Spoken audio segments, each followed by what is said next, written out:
بسم اللہ الرحمن الرحیم۔ السلام علیکم میرے محترم بھائیوں اور بہنوں۔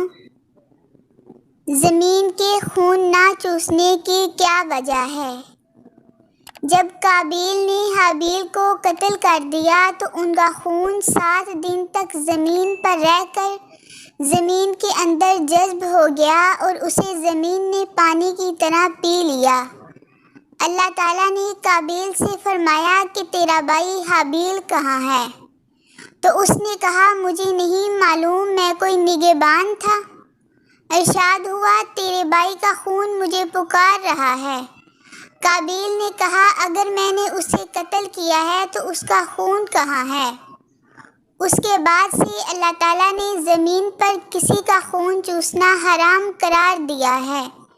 یہی وجہ ہے زمین میں خون جذب نہیں ہوتا۔ حضرت آدم علیہ السلام نے قابیل سے فرمایا مجھے مقام قتل پر لے چل۔ جب وہاں پہنچے تو زمین پر خون نہ دیکھا، لہٰذا انہوں نے خون پی لینے کی وجہ سے زمین پر لعنت کی۔ اسی واقعے کے بعد زمین نے کسی کا خون نہیں چوسا۔ میرے پیارے بھائیوں اور پیاری بہنوں، اگر آپ کو یہ معلوماتی ویڈیو پسند آئی ہے تو پلیز چینل کو سبسکرائب اور ویڈیو کو لائک کر دیں۔ اللہ تعالیٰ آپ کو جزائے خیر عطا فرمائے، اپنی حفظ و امان میں رکھے۔ آمین ثم آمین۔ اللہ حافظ۔